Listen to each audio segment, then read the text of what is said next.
I know I wrote it down, and I know we said it before, and then I couldn't remember, and I'm like, I have it one way, and it's the wrong way. All right. Yanov. Why Yanov? Von Yanov. Von Yanov. For you. Baron Von Lord Yanov. Actually is fine. Lord Yanov. Okay.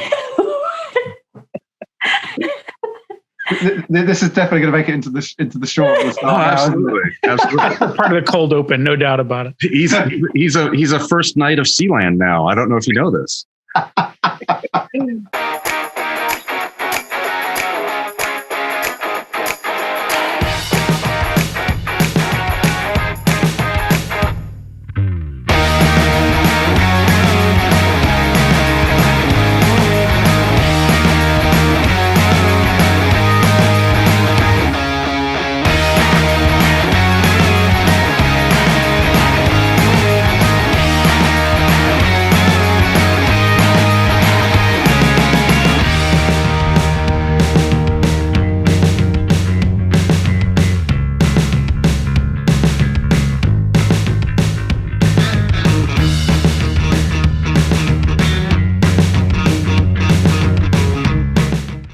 Hi, welcome to another episode of Consultants Saying Things. I am Chris Lockhart. I am joined by Phil Yanov, Whynde Kuehn, and Oliver Cronk. And, I think this is an interesting topic because we're right at the time, at least in the United States, where, a lot of the vaccinations are rolling out around COVID, and folks are looking at, what does a return to work type model look like? Businesses are wondering what makes sense. When does it make sense? People that hire consultants and consultants themselves are wondering, when am I going to have to go back to Paducah in the middle of nowhere, right, on a Monday morning on the 4 a.m. flight? We're all wondering these things. And so I think, it's a perfect opportunity to have a discussion about, are there new opportunities around this return to work type scenario? Are there new models for maybe how consulting engagement should operate or how business should operate? So I kind of wanted to touch on that. So Phil, first of all, good to see you. You look great. I love the glasses. It's a blue kind of day, I see. I wanted to be blue all the way through. So someone said, hey, it matches. So I'm in. Yeah, I think it's this camera that makes it all that way. It looks good. What are your thoughts? We're at that spot, right? I mean, remember how we felt like we were normal, and then we were like, there was this weird thing coming on, and then we would like adjust. And now it feels like we're about to transition again, right? So if you've been through or been around people who've been vaccinated, et cetera, you can see behaviors changing, and you can see, oh, wait a second, I think this isn't going to be forever, and I can maybe see this changing, right? So what's that going to be? So you're seeing behaviors change, but companies learned a lot of things. Sorry, you lost. Yeah, I lost your video. Was that the cough button that killed the video also? Well, we're off to a good start. Do you know what? Maybe this whole working remotely over the internet video doesn't work. It's really going to work after all. It was a fad. Unfortunately, do you know what the straw was that broke the camel's back? It was this Consultant Saying Things episode where Phil tried to explain how, we were adjusting and it was all fine. Right. And then all of a sudden his internet broke and everyone was like, right, that's it. No more. We've just all got to be like sheep. We've all got to follow each other back into the office, back to normal it is, And I'm pretty sure it's this podcast that took down the internet backbone along the East Coast of the United States last fall. But anyway, I'm not sure if we have that. Well, that was good. It was going good in the right direction, Phil. Phil's turned the lights off now, it looks like. I know it's dark. It's like Norway in December. Exactly. At 4 p.m. And I thought that was a really good point you were making. Yeah, me too. The thing that we're seeing, right, is that companies learn something new in this moment, right? So, and we have to figure out what that's going to be, and they got to figure out what those changes are going to be. So, for example, I mean, some of the big stuff, some of the macro stuff, right? Do I really need to pay all of this rent? I mean, I have all these people, and it turns out they could be working from home. Now, this can be a consultant's dream or nightmare, right? I mean, if you're the kind of person, I've got a niece who is doing consulting work, and it's awesome. She bought herself a Sprinter van. She goes around and sees her friends, and she just works mobily, right? So she's just going around from place to place because she can't, and they don't want to see her in the office. So she can go do what she wants to do, right? But there are other people, and I don't want to name names, Phil Yanov, who would like to get the heck out of the house, right? I mean, there are animals here. There are animals in my office. How did that happen? Chewing through your internet. Yeah. Yeah, chewing through my internet and my cables. I mean, I got cameras and lights and all of this stuff, and the dog doesn't seem to care about that one whit.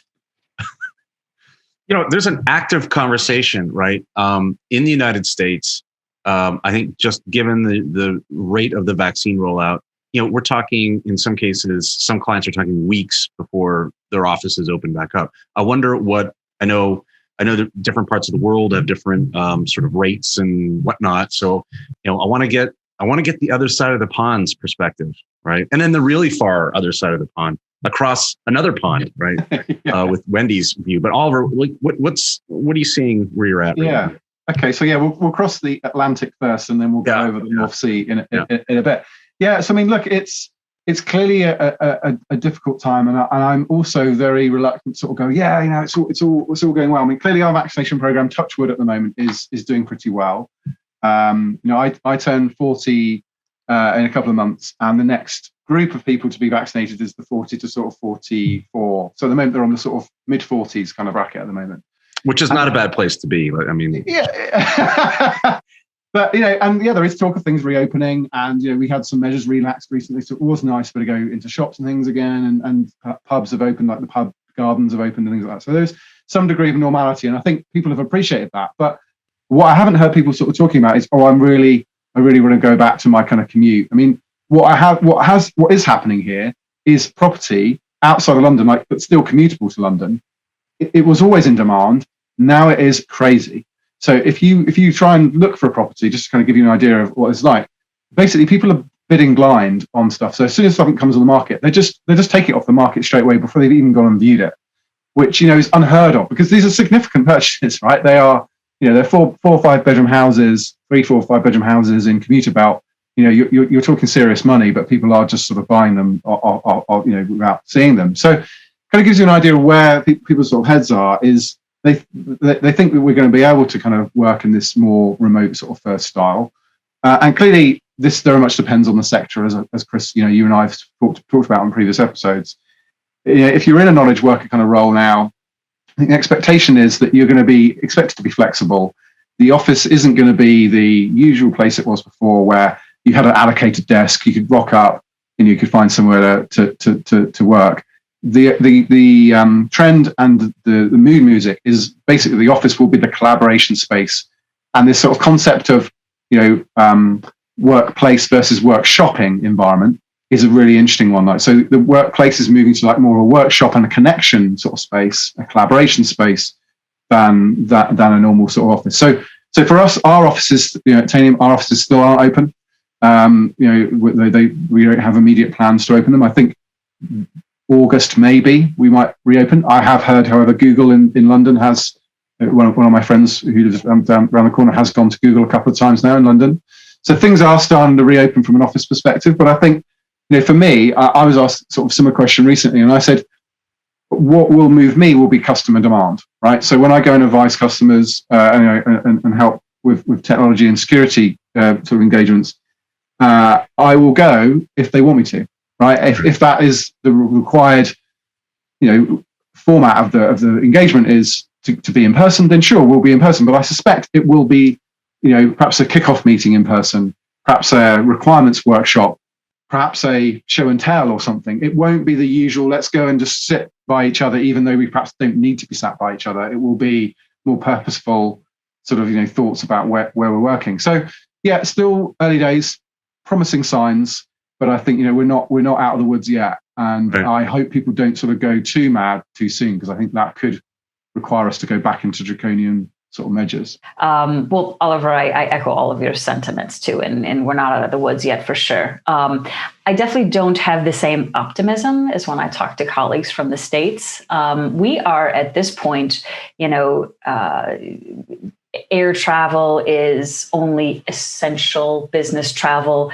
No alcohol served, right? There's there's immunization, there's plan to open up the country in different phases, but we're just not there yet. And yeah, it's interesting though.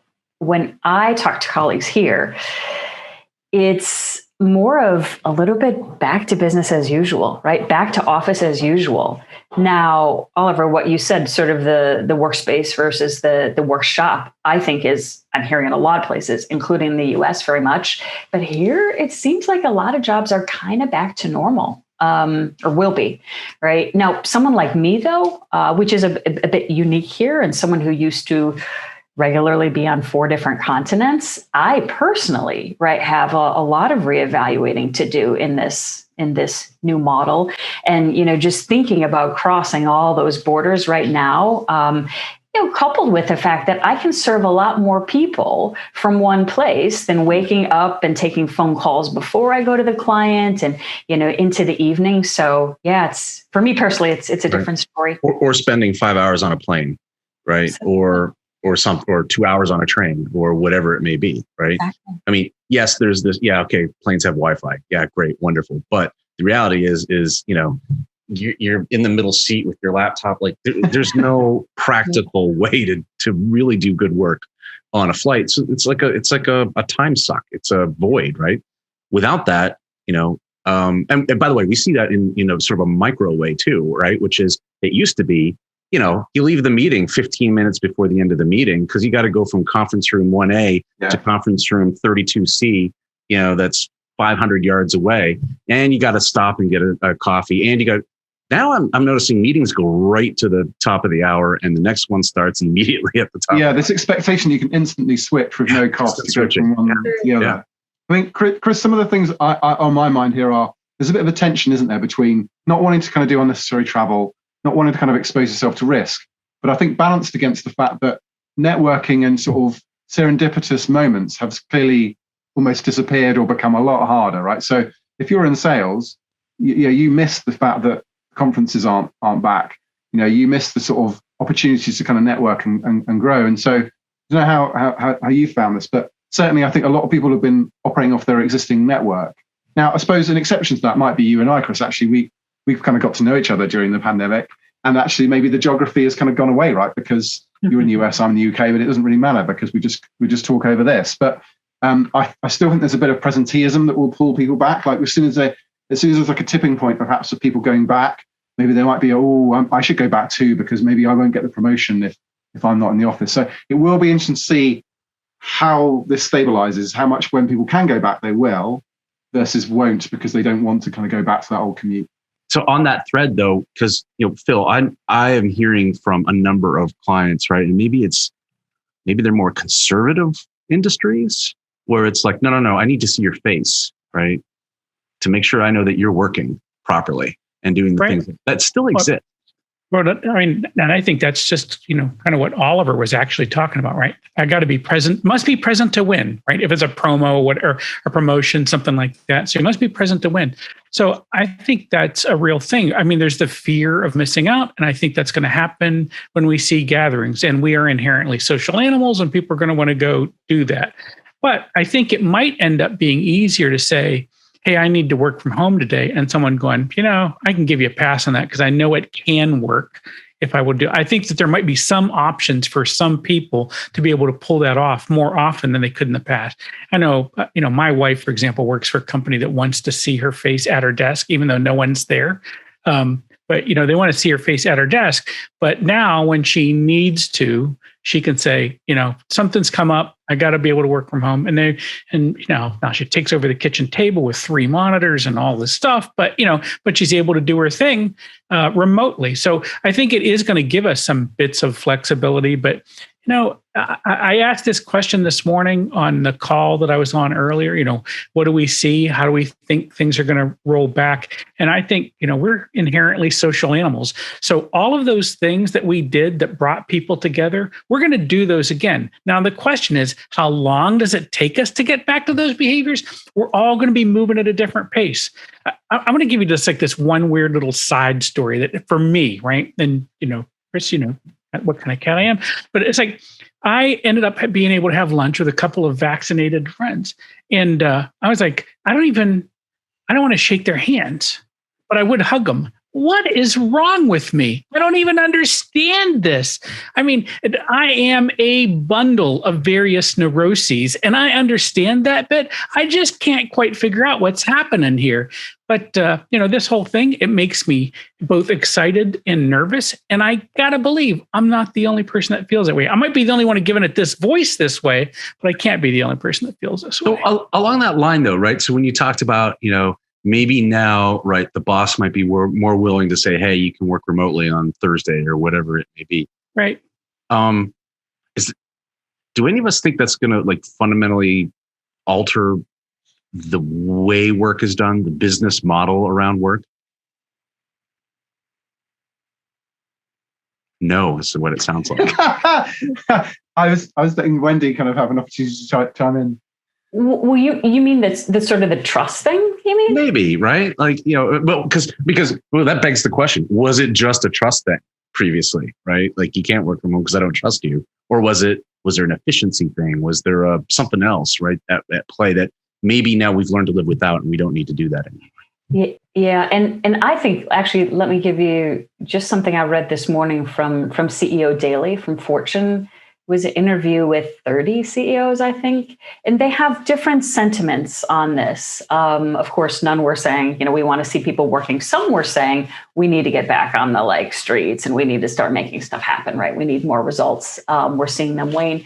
But an overwhelming number of them were saying, this is the biggest war on talent. Like, we have got to put the employee first. So thinking about business model too, and orienting around that sort of, flexibility to work.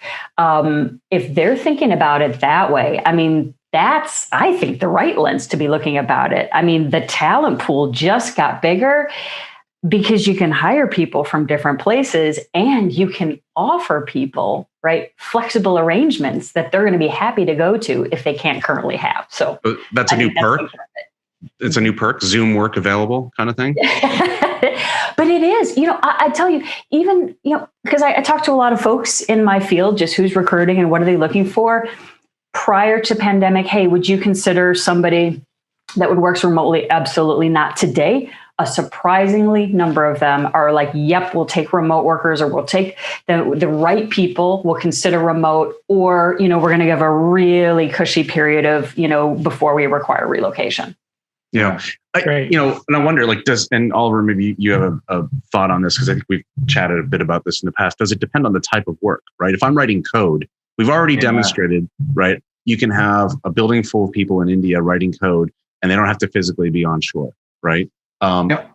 If you are trying to convey an idea around a digital strategy, maybe you want that face-to-face, in-person kind of thing. Mm-hmm. So, and maybe consultants kind of always knew this, and maybe a lot of clients didn't really know it, but now the cat's out of the bag, right? Everyone knows that, depending on what it is that you're doing, maybe you don't need to be there 5 days a week or 4 days a week. Do you know what I think a lot of this harps back to is the fact that we were working in offices like they were factories. Mm-hmm. Right. And we were clocking in and clocking out, 9 till 5 or 8 till 6 or whatever everyone's work patterns would have been. And a lot of that harps back to the industrial era of it was, we needed all the workers to come to where the machines were. They were producing, factory line, producing things. And, when offices came along, of course, we had paper files. We needed to be in the office for the paper files. Then we had mainframes or, big sophisticated kind of bits of primitive bits of kit, that we went to the office for. Right? And then over time, that need to be in the office. Technology has removed that.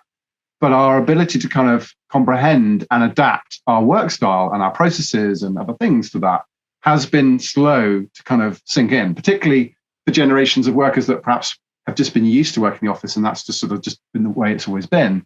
And it's taken the pandemic for people to go, do you know what, actually, some of this technology works, doesn't it?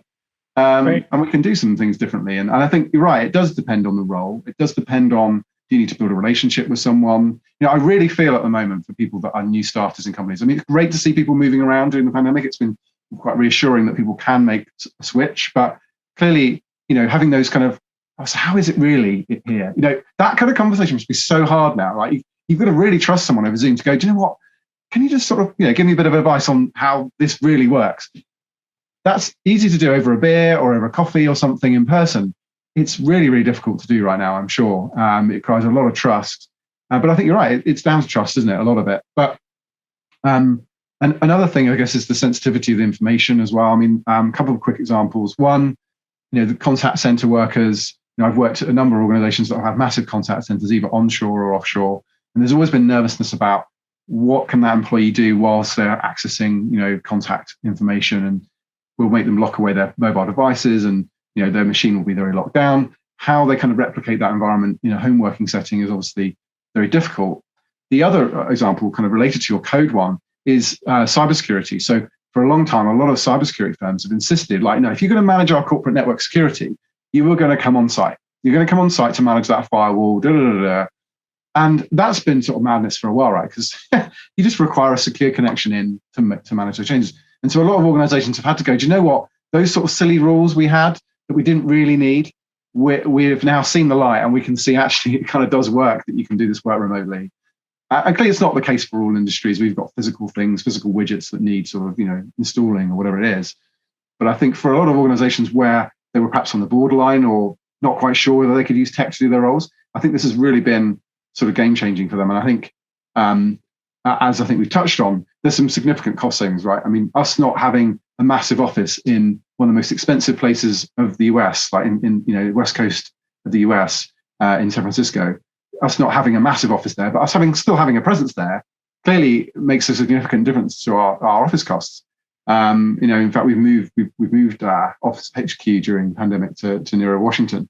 But yeah, so I think it's going to be interesting to how this sort of plays out. But I certainly think it's been eye-opening. How does your average consultant, let's say they were, let's just pick Deloitte, right? So they joined Deloitte 2 years, before the pandemic. So they're out of college, they're maybe in their late 20s kind of thing. I don't know what they'd be by that time, like an associate or something, right? Whatever, 1 or 2 levels up, something like that. And then COVID hits, right? So now they have that change. And now, things are going back to normal. Is it going back to normal for that person? Is this an opportunity to do something different or help clients do something different? I think it all goes back to situations and sort of classes of work. Again, if you're there for the workshop or if you're there for meeting people and developing a relationship from the beginning, I think it's different. Where I think we can and really should challenge is the, out on Sunday, back on Thursday, right? You're on a plane. Like, does that really need to happen every single week for that type of consultant?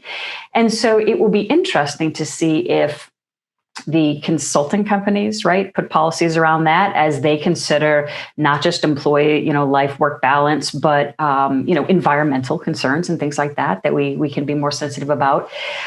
There might be concerns on the client side, because if they're in a situation where they're not coming into the office a lot, if the consultant's going to be there multiple days a week, now they're sort of obligating their people to be there. But what I'd really love to see is, consultants and clients having conversations to sort of rewrite those rules and come to agreement on when do we come in, when do we bring people in, and how do we really make this work for everybody.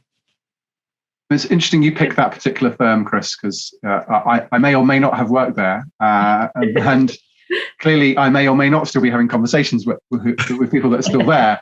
And I think it's been, I don't know, maybe. No, and so, from my sort of semi-educated view, it's been pretty difficult, I think, for some partners to sort of work this way, right? They're used to having a whole line of people waiting to get in their office and go, oh, Mr. or Mrs. Partner, I've got this idea, or I've got this proposal I need you to sign off, and all of a sudden that has kind of changed, right? I mean, they now need to sort of book into their diary and And the whole way of managing their consultants has changed. Their folks has changed. And the other thing that's sort of changed is like that associate level person used to be surrounded by, senior managers, and so on. And kind of that's sort of gone away now. Like how you sort of buddy up and do all that sort of stuff over Zoom is a lot harder when before, you could have a junior consultant perhaps sitting in, supervising a meeting. I mean, I'm sure you can probably still do on a Zoom, but it's just harder. It requires a bit more forward planning.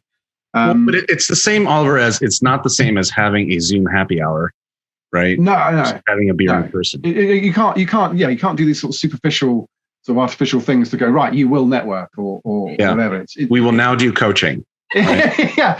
Something. In the next 20 minutes. Yeah. Again. To Oliver's point, right, is that some of these things are harder, but I don't think they need to be. You can configure your clients, you can configure your setup and say, hey, if you need me, I'll be here. I mean, you just pop up a window and you can talk, right? So there have been people that I have got good relationships with, high trust levels, and you just press a button and they're on a video call with them, right? And pop, they're doing that thing, and it's like, okay, much of what we had before in terms of being able to communicate is there, and it's nuts because I have, even like you might do in the real world, right? Just pop in on somebody and you think it's a 10-minute thing and it's a couple of hours worth of hashing through problems you're working on together, and you just get it done. And so that's kind of great. The thing I was curious about, and of course I've not worked in that environment like Oliver was describing, is, if I am a senior guy and there's this line out my door of people to come talk to me, there's a class thing that's going on right there, right? And that, coming up and bringing your case to the judge or to the king or however you want this to look like, those days are gone. So the question is, how do I don't want to say exalt myself. That's not the right word. How do I express the power and gravitas that I have personally when I'm still only a little 2-inch square on someone's Zoom screen? Yeah. No, it's fascinating. I think the other thing it blows open is, do you still charge by the hour? Do you start to look at value-based billing and outcomes and things like that? I think it brings all that into the equation, because before you were hiring someone to be somewhere for a set period of time. It surely opens up the door to more deliverable-based contracts and things like that. I don't know what you guys' thoughts are on that. Yeah, but on that point, right? I mean, there was something about that senior partner that showed up for that one meeting or whatever it was, and all the executives were there, and there was a presence, right? Yep. The the gray eminence in the corner kind of thing, right? The that sort of thing, and it's like, this idea that there was a charisma, an aura, something like, senior partners saying X, Y, Z. Now, senior partner, if he doesn't start his speaking at just the right time in the Zoom call, the over chatters, you're not going to hear. It's like you've lost that sort of, here's my power, I'm the senior partner. No, you have no power. You're the same box as everyone else on the screen. It's the ultimate leveler. Yeah.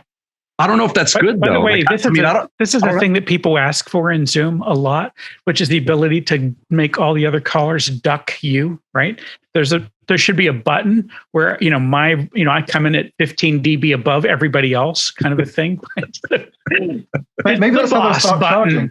Phil, maybe that's how they'll start charging for Zoom. Will be like, premium is like you're louder, so much louder than everyone else. Right. That or your screen, your box just like fans growing exponentially. Yeah. It's a spotlight Phil right now, if you would. I got something important to say.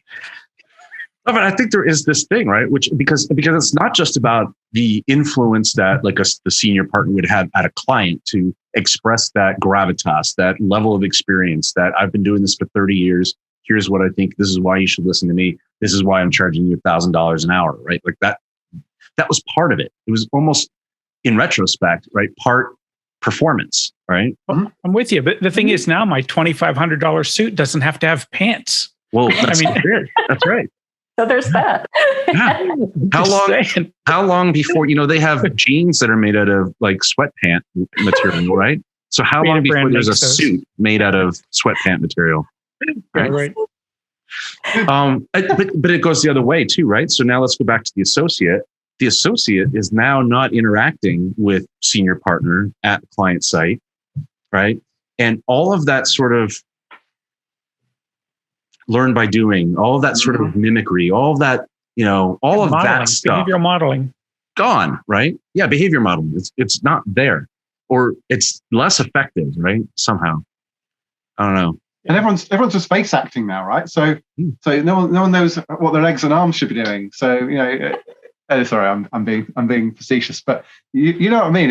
It's I think it's quite different to behave and have decorum or whatever, meeting etiquette online versus how you behave. And I think the other thing is the small talk's disappeared, right? There was often the small talk down the corridor, and none of that happens now, right? It's like, bam, right, let's okay, we'll do intros if we don't know everyone. Otherwise, we'll perhaps have a brief chat about what's going on outside of work, but we're pretty much into the agenda.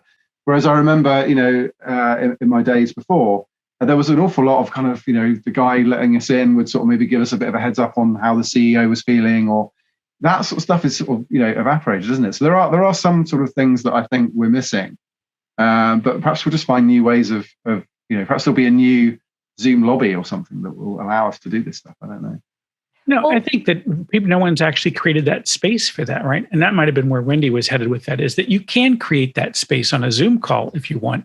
But people haven't, because it feels a little bit artificial. It's kind of like in the days when you might not remember, but it used to be that long distance was expensive at one time. And so you'd make a call. It's like, I got to get right to it. Mom, I'm still alive. Love you. And bye. And I'm out in 60 seconds because it cost me $12 to do it.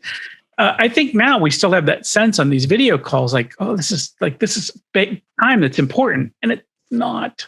I was going to say, in the vein of it's just different, and just even thinking about mentoring others and having them watch what we're doing, they're still doing that on the calls. It's just different. And here's what I mean.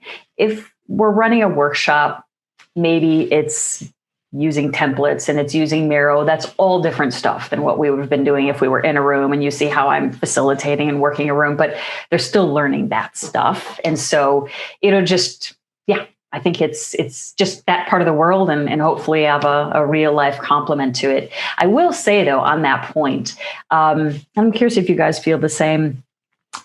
I feel like I've had to dumb things down a little bit in the online environment to, it's like I can't always turn people loose on whiteboards. So having to really step through, complete this, do that. I don't know if you guys feel the same, but I think there's pros and cons. Were you doing that just for me, Whynde? Yes. Nice. Well, I have a question about that, Whynde. When you said I had to dumb things down, did you have to dumb it down, or did you have to make it more granular? Because you're basically standing closer to the subject. I'm just curious about that, because I feel like in some ways it's crystallized my thinking in a training environment, because it used to be I might just be standing in the back of the room and I could kind of wing this thing because, if they got off track, I'd be able to fix it. Phil, I love that question. That is a brilliant question, because I agree with you. It's forced. Can't just wing it, or where you're going to take them. You literally have to be like, here are the 5 steps, right? It forces to crystallize a thought process. So 100% agree. I also think, though, if people are so taught into that 1, 2, 3, 4, 5, that's all there is to it, it can sort of constrain the thinking and, being able to think more creatively about it later. But I think you're right. It's forced a sharpening of thought process. Indeed. The other thing, though, adding on to that, I've sort of heard and discussed is actually trying and experimenting has kind of gone a little bit out of the window when it comes to tech, right? Everyone has sort of settled on a few choices for video collaboration. And actually, it was interesting before, perhaps people would try out, draw.io or, some new sort of tool for collaboration. It's almost like we're very risk adverse now. Like, oh, we need the video thing to work. I'm going to make my workshop or whatever it is I'm doing, my meeting work in this format. I'm not going to try and step out of that because that's just, too risky. I'd be interested to see where we kind of go next, because I think, early on in the pandemic, we actually tried doing some sort of collaborative mind mapping based on a in-person meeting style I'd seen. And it actually worked. It clearly required people to kind of get their heads around it a bit more. I think it'd be interesting to see where we can kind of go next with this sort of collaboration virtually, because I think there's a lot more to it I think we've got a little bit stuck in these square boxes. So, in the interest of time boxing,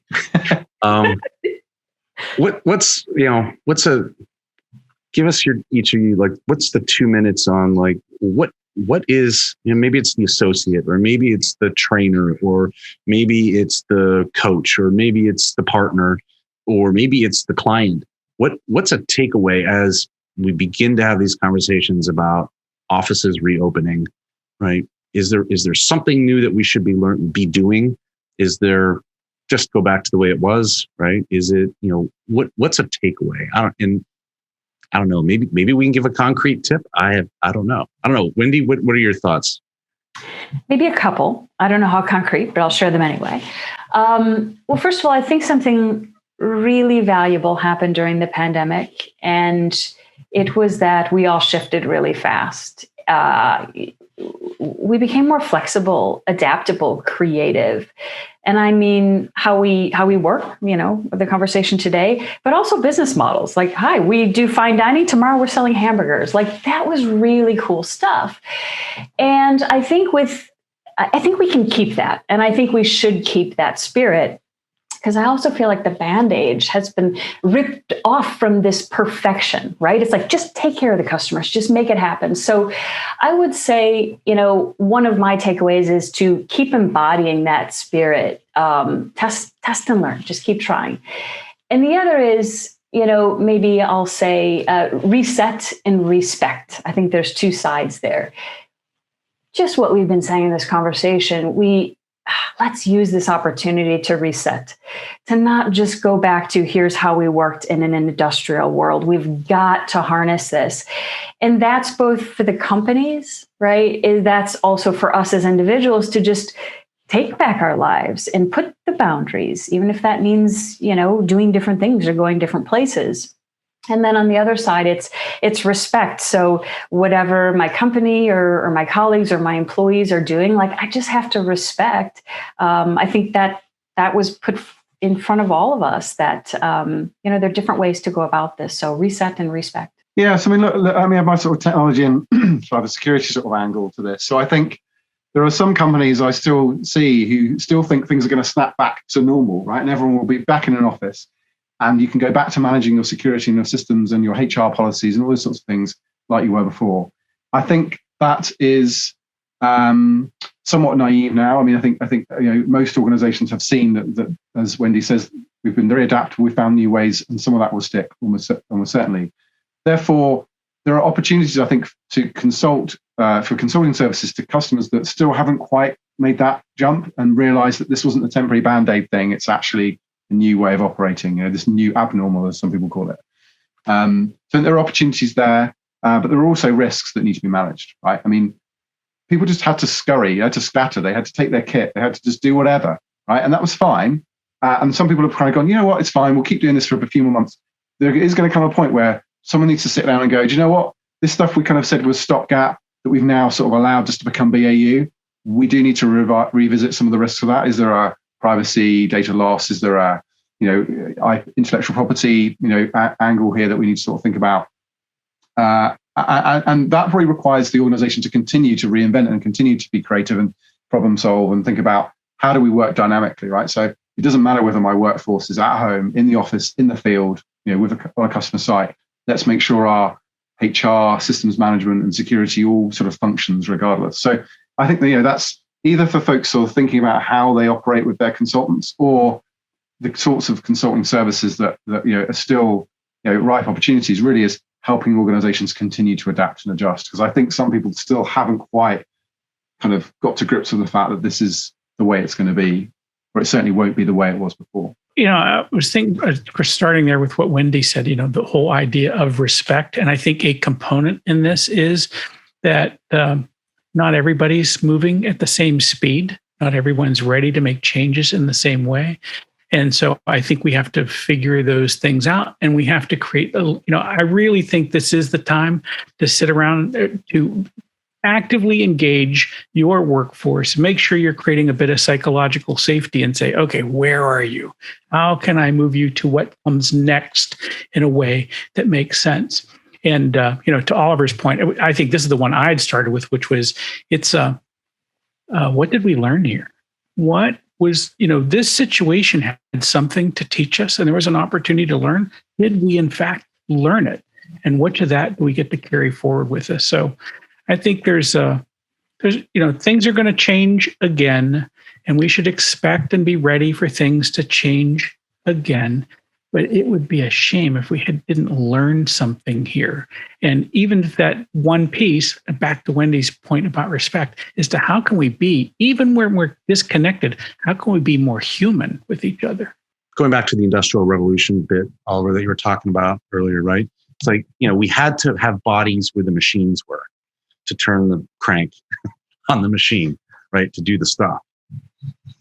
To thread the loom through the whatever, pedal through the whatever it was. Got to work warp and weft into this. Yeah, warping and wefting. And, and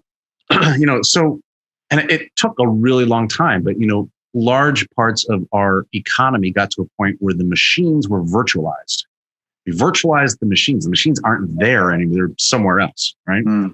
And then I think this pandemic, and I think, look, the younger generations, the Zs primarily, right? Gen Z, were basically of this feeling like, well, I should be able to work from anywhere, whenever I want, wherever I want. I'm in Tokyo today. Tomorrow I'll be here. It doesn't matter. There are no rules, right? Whatever it is. And you see that in some of the younger consultants as they come in, right? I should just be able to do whatever and be wherever and be super mobile. And so I think we were going down the path, and I think the pandemic accelerated this idea that now we can virtualize the people as well. Virtualize the equipment. It's in the cloud. It's in the data. It was in the data center for a long time, right? You were in the shop, then it moved to the data center. Then it just went out somewhere. No one knew where it was. It just disappeared, right? It's like it's out there. And then we've spent this, the past 20 years, I think, really virtualizing the person, the experience, right? And I think everyone's like, oh, well, that's how it should be. It should never go back. It should never snap back. It should always be like this. Keep moving forward. This is directional. It's progress is this way. And my hesitation would be, no, I think there's room for face-to-face. There is need for, I want to be able to be in the same room with you so we can really whiteboard and play off of each other and do all of that stuff.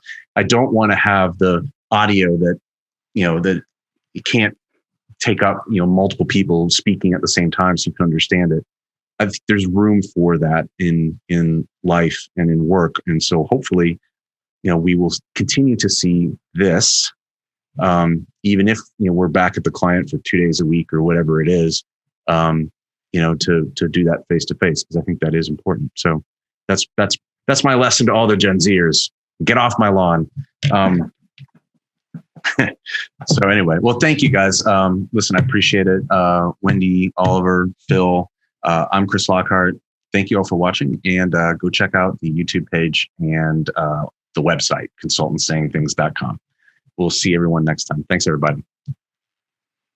Like and subscribe. Like and subscribe. Like and subscribe. Click the bell. Get my new stuff.